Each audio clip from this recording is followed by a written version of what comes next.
Welcome to class number 3 on Nutrition Basics, a session that will help you become familiar with key nutrition principles around what to eat, when to eat, how to eat to optimize your health and well-being, and prevent and manage many chronic disease conditions that we see in family practices like diabetes and heart disease.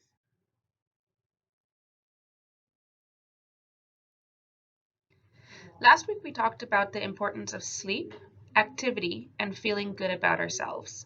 We talked about foods for the body and foods for the soul, and the importance of not labeling foods as good or bad, which can lead to restrictive eating, feeling guilty or ashamed about eating certain foods, which can inadvertently lead to further restriction, which is just a no-win cycle. Next, we looked at our motivations for change and began setting SMART goals so we can make changes that are meaningful to each of us. Take some time to reflect on your goals from last week. How did it go? Think about what worked well for you. What challenges or barriers did you experience that kind of got in the way of your goal? Feel free to pause the video here to take some time to reflect. This week we're going to focus on Nutrition 101. What, when, how much, and how to eat for health.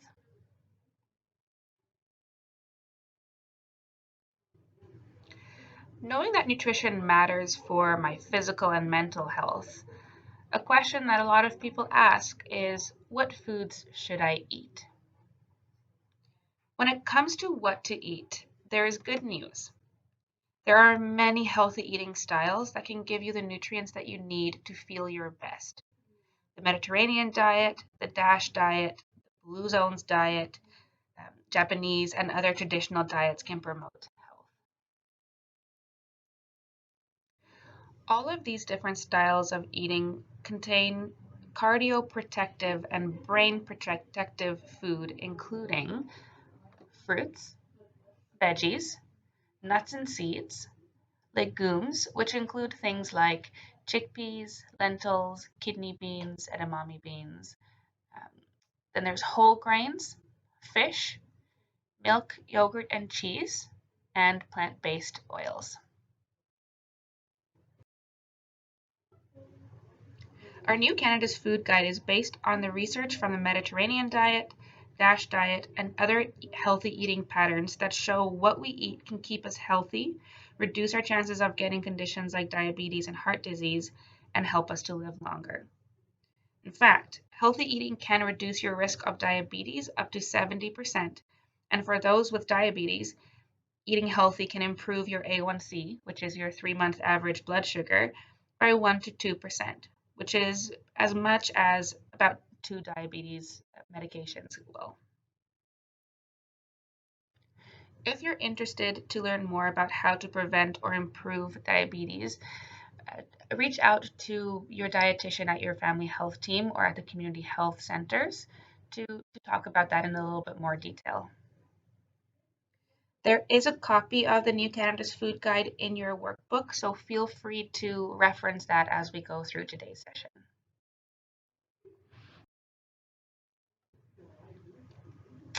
Feel free to pause the video here to take a minute to write down what you ate for last night for dinner.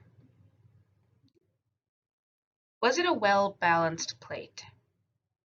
What could you add or improve to balance your meal? You can use the picture here on the slide as a reference, but we'll talk a little bit more about what a balanced plate looks like. Pause now and press play whenever you're ready to move on. Here are 3 examples of balanced plates that look very different. Meal number 1 is braised chicken with lentils and onions, potatoes, salad, and cooked asparagus. So we have protein from the chicken, starch from the potatoes, and vegetables from the salad and the asparagus. Meal number 2 is salmon and wild rice, salad with cucumbers and tomatoes. So we have protein from the salmon, starch from the wild rice, and vegetables from the salad cucumber, and tomatoes. Meal number 3 is butternut squash soup and a ham sandwich. Here we have grains or starches from the bread, vegetables from the soup and a little bit in the sandwich, and protein from the ham and the cheese in the sandwich. These are really great examples to show how eating healthy isn't just one cookie cutter example. You can eat a lot of different things and still eat balanced and healthy diet. Now that we've talked a bit about meal balance, let's switch gears and explore strategies to help us estimate how much to eat. What is the portion size that is right for you? We're all different and have different nutritional needs.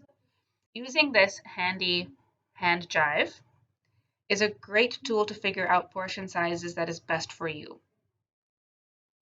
On the left here, you can see that 2 hands together is a really good serving for vegetables. 1 fist is great for grains or starches. The size of your palm is great for meat. The size of your fist, again, good for fruit.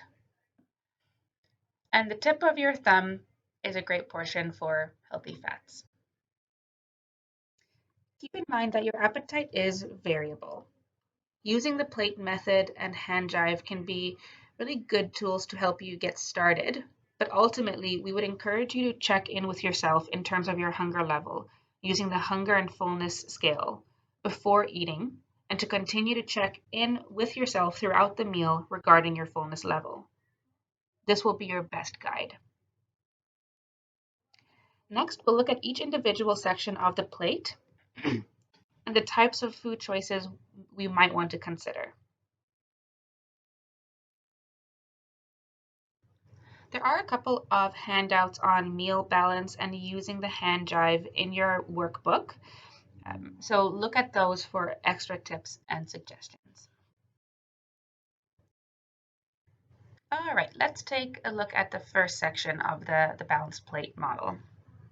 The largest portion of our balanced plate includes our vegetables. Take a minute to think about the benefits of eating fruits and veggies.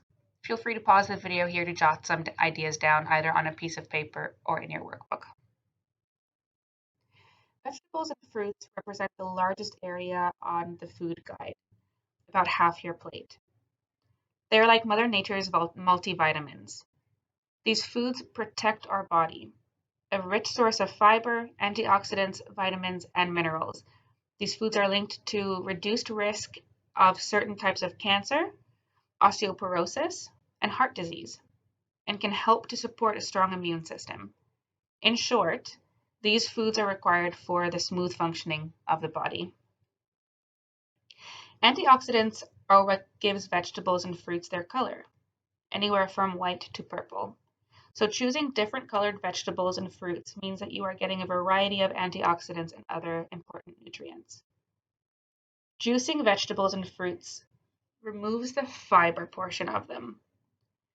Having the whole food may help keep you fuller for longer because fiber helps with satiety and bowel regulation. Some of you may not enjoy vegetables as much as other foods. This is especially common if you have been on diets in the past that require you to eat a lot of vegetables. You may have felt obligated to eat more vegetables than you wanted, and this may not be pleasurable. If this is the case, you don't have to force yourself to eat vegetables or fruit beyond what you are comfortable with. Focus on what you enjoy and experiment with preparing vegetables in a way that you find tasty and enjoyable. For example, if you don't enjoy eating plain carrot sticks and cucumber slices, but you enjoy dipping them in ranch or hummus or guacamole, enjoy them with the dip.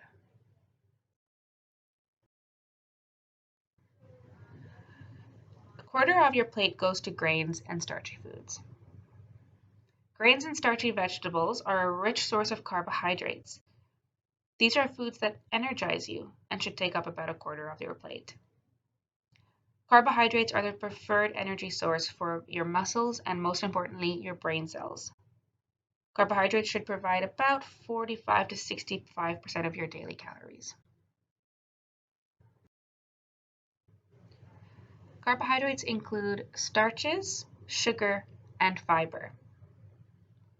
When you're grocery shopping, look for options that say whole grain or high in fiber. Here are a few examples: whole grain pasta, brown and wild rice, quinoa, amaranth, whole grain bread, oatmeal, buckwheat, and whole grain crackers. There is a handout in your workbook with a little bit more detail on the different types of grains that you can find. Now here's a question for you. Myth or truth? Multigrain is the same as whole grain. What do you think? It is a myth. If something is a whole grain, it means that it contains all three parts of the grain: the bran, the germ, and the endosperm. Enriched or refined white grains only contain the starchy endosperm, but all three parts are important. The bran and the germ provide extra protein, fiber, vitamins, and minerals, as well as some healthy fats that can be removed during the processing. Look for 100% whole grain with whole grain ingredients like whole grain or whole wheat flour, whole rye flour, whole oat or oatmeal, whole corn, or whole barley. Multigrain products may include a variety of different types of grains, but this doesn't mean that they are necessarily whole grains. Let's look at fiber on the nutrition labels. You can look for statements like source of fiber. This means that it contains 2 grams of fiber or more per serving. A statement like high source of fiber means the product contains 4 grams of fiber or more per serving.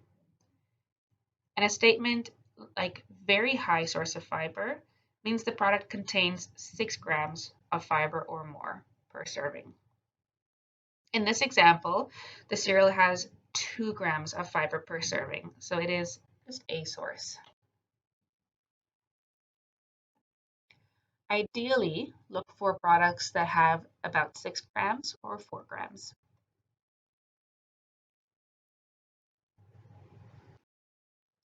How many grams of fiber do we need each day?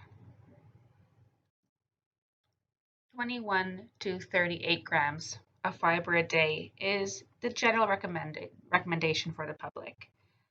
This number can vary depending on other health conditions or age.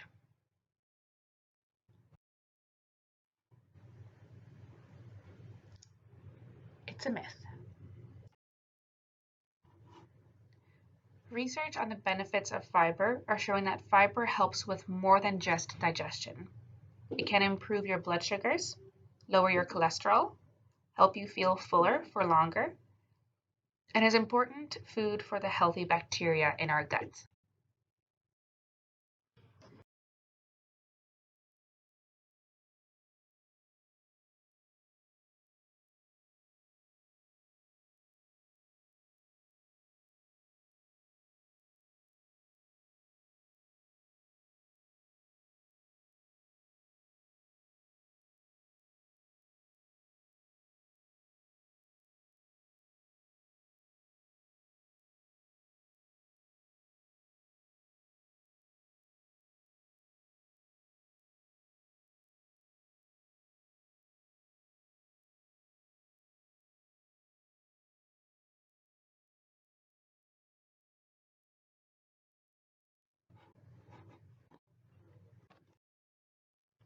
Besides whole grains and added fibers like bran buds and ground flaxseed, fruits and vegetables are another good way to add fiber to your meals. Which of these meals have fruits and vegetables? Picture 1 with chips and a sandwich has very little vegetable except for the shredded lettuce and the pickle. Picture 2 with chicken, white rice, and naan also is quite low in fiber. How do you think you can increase fiber on this plate? Take a couple of minutes to think about that.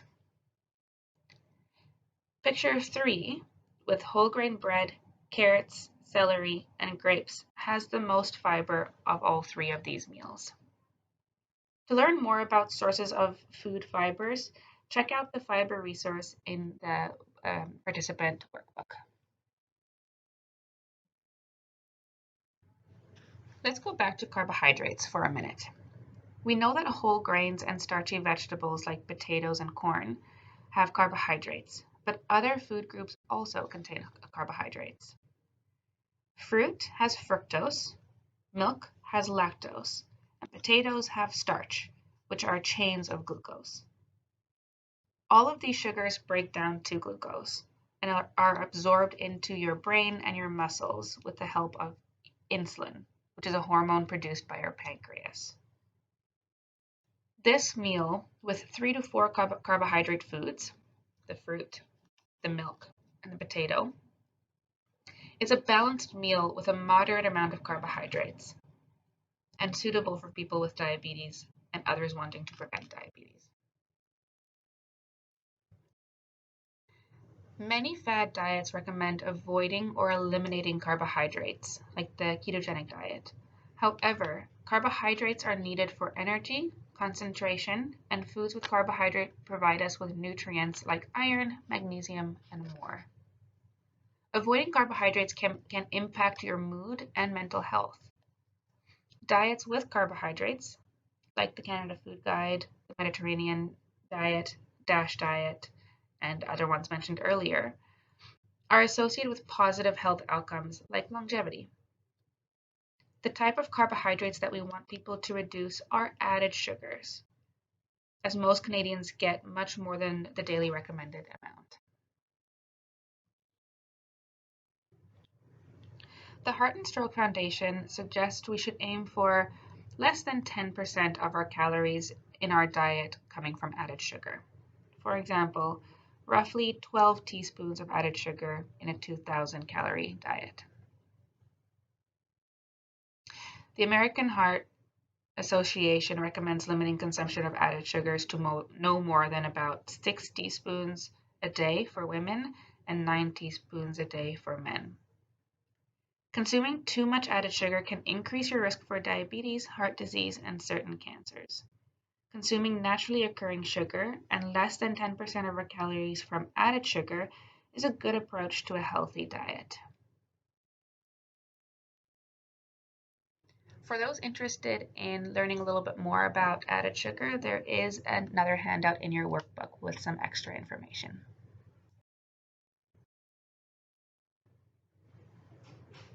Let's talk a little bit about natural sugar and added sugar using a nutrition facts panel. Keep in mind, we will go into more detail about label reading next week. When looking at the nutrition facts panel for any food, the first thing you want to look at is the serving size. All the information on the nutrition information listed below will be based on that amount of food. In this case, we are looking at a great value sweet and salty cashew granola bar, and it's based on the whole bar. The next step is to calculate how much sugar is in the product. In this one, there's 11 grams of sugar in the granola bar. When it comes to sugar on the label, 4 grams represent about 1 teaspoon of sugar. So this granola bar with 11 grams of sugar has the equivalent of just under 3 teaspoons of sugar. This is a fairly common amount of sugar for many granola bars, and it is quite a lot if you consider that in a day, women should aim for no more than 6 teaspoons of added sugar and men no more than 9. But how do you know how much sugar is added and how much is naturally occurring? It is difficult to determine exactly how much added sugar is within a product because the amount of sugar listed on the nutrition facts panel does not currently differentiate between natural and added sugars, although a lot of products are starting to do that now. To determine if added sugars are present, it is helpful to look at the ingredient list. Ingredients are listed by weight from most to least. So if a sugar word is listed among the first few ingredients, the product is likely pretty high in sugar. And sugar does come in many forms. As you can see from this granola bar label, it is listed more than once.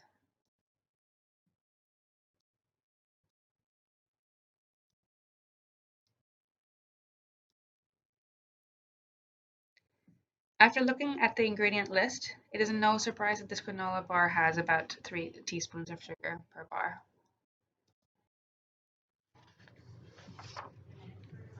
Feel free to pause the video here for a couple of minutes, get up, stretch your legs a little bit, grab a snack or some water. Let's switch gears to protein foods. The Canada's Food Guide plate recommends a quarter of your plate or the size of your palm as a healthy portion of protein. It also recommends to choose plant-based proteins more often. What are some plant-based protein foods? These include things like peas, beans, and lentils, soy foods, as well as nuts and seeds, providing protein, iron, and B vitamins, and a great source of fiber and healthy fats. Dairy foods such as milk, fortified soy milk, cheese, and yogurt are our best sources of calcium, which is required for strong bones and teeth. There's a lot of differences in the amount of protein found in cow's milk and plant-based milks. For example, a cup of cow's milk contains about 8 grams of protein, whereas most almond milk contains about 1 gram per cup. It's good to get protein from a variety of sources, as different types of protein come with different benefits. Meat is great for iron, zinc, and B vitamins. Dairy is great for calcium, vitamin D, and some other minerals. Legumes and unsalted nuts and seeds are also great for iron, zinc, and fiber.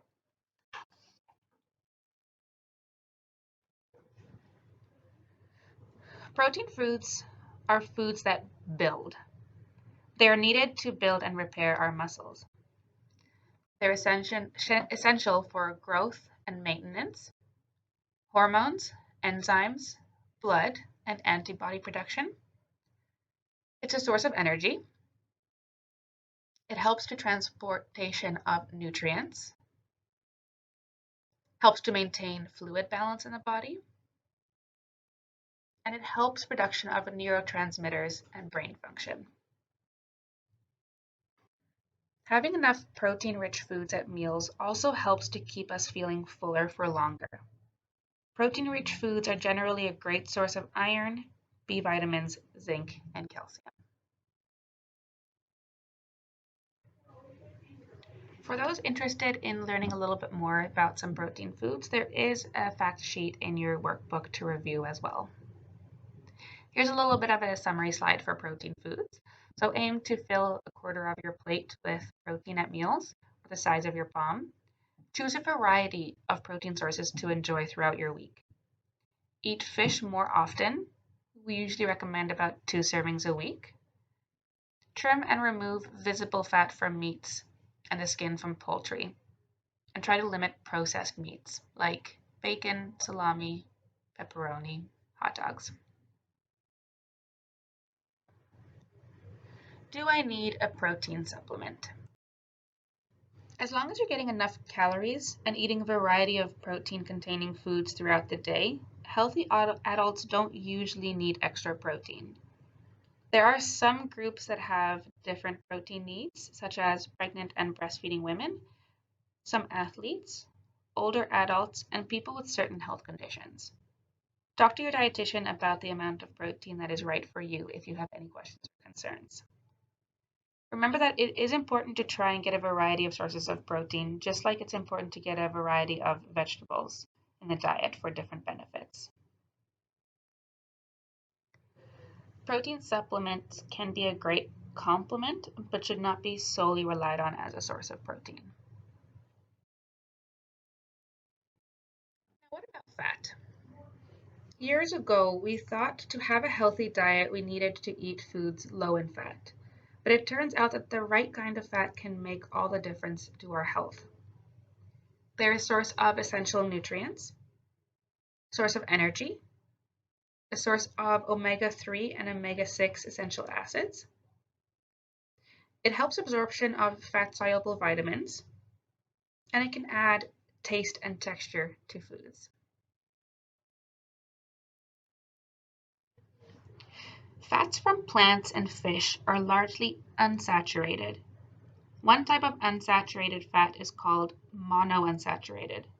Studies show that when used in place of less healthy saturated fats, which we'll review shortly, it can reduce our bad or LDL cholesterol and lower our risk of heart disease. It is a key component of the Mediterranean diet as well.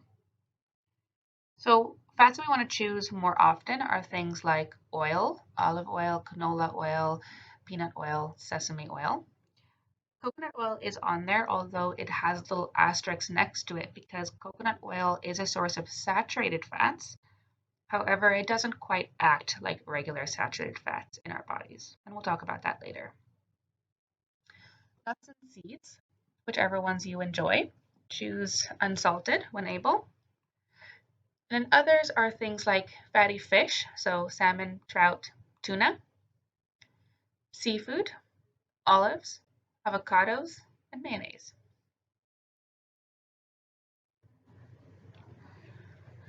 Certain fish also contain omega-3 fatty acids.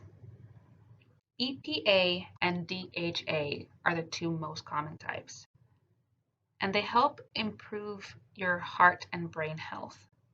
Omega-3 fats from fish can improve your heart health, reduce inflammation, and prevent clots from beginning to form.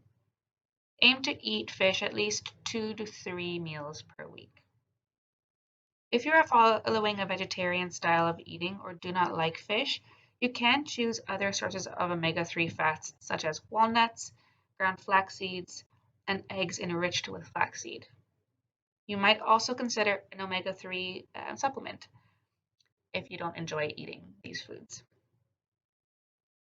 A good starting point is about 500 to 1,000 milligrams a day. Processed and ultra-processed foods tend to be the worst offenders for our health, containing saturated and trans fats that can raise our bad cholesterol and our risk for heart disease. Trans fats were officially banned in Canada as of September 2020 and phased out of our food systems because of this negative impact. So while we will see very little to no trans fats in our food systems, with the exception of naturally occurring sources, it is still recommended that we limit food sources of processed fats where possible.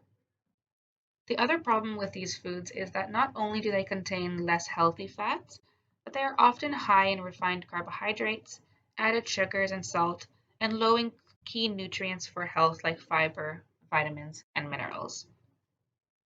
There is a handout in your package called All About Fats, listing the types of fats in foods for those who are interested in some more information.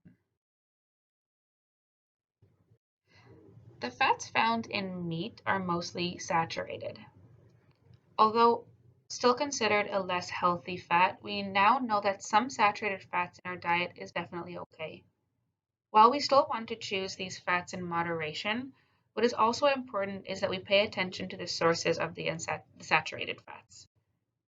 Unprocessed meats such as chicken and turkey, leaner cuts of red meats, or meats with visible fats removed are your best choices within this group.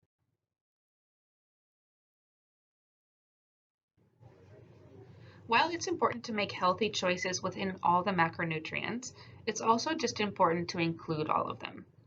Proteins, carbohydrates, and fats all play different and vital roles in our body. We need a combination of all three to help us feel energized, feel full after meals, help us absorb nutrients, and maintain our health long term. Your brain is actually a perfect example of the importance of all three macronutrients. Your brain is mostly made out of fat. Carbohydrates turn into sugar, which is the only fuel source that your brain runs on.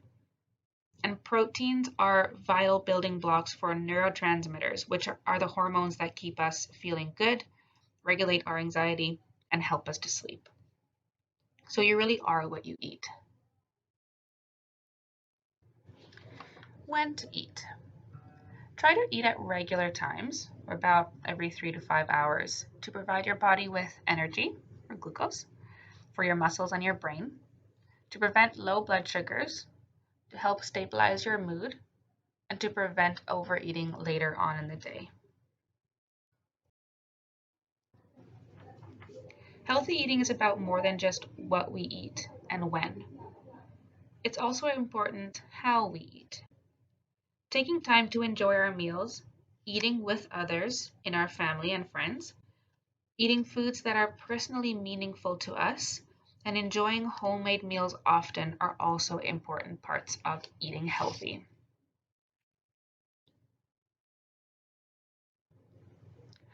How often do you find that you rush through a meal and can barely remember what you ate?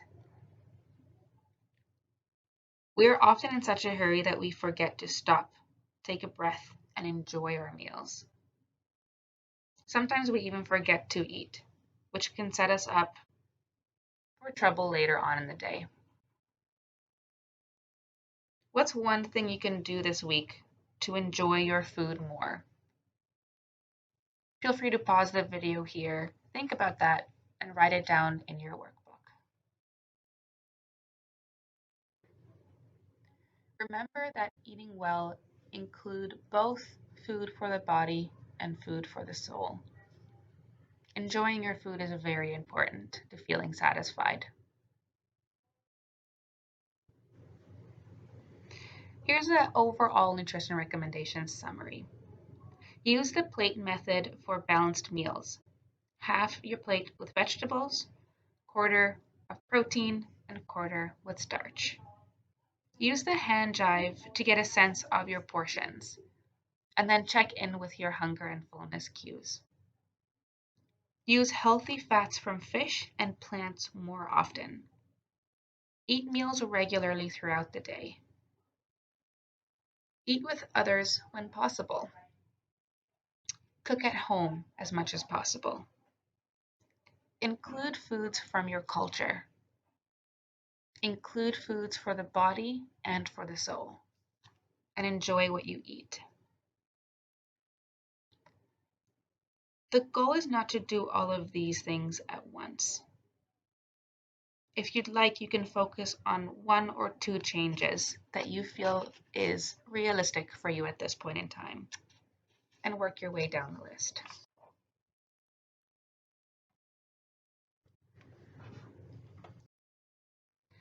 Now it's time to set a goal for this week. If there was one thing you could do this week to improve your eating or activity, what would it be?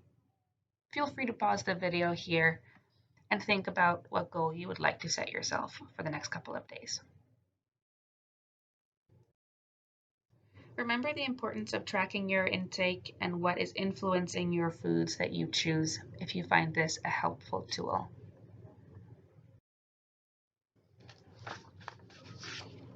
Here are a couple of extra resources that you can look at if you want to explore a little bit more on the healthy eating topics.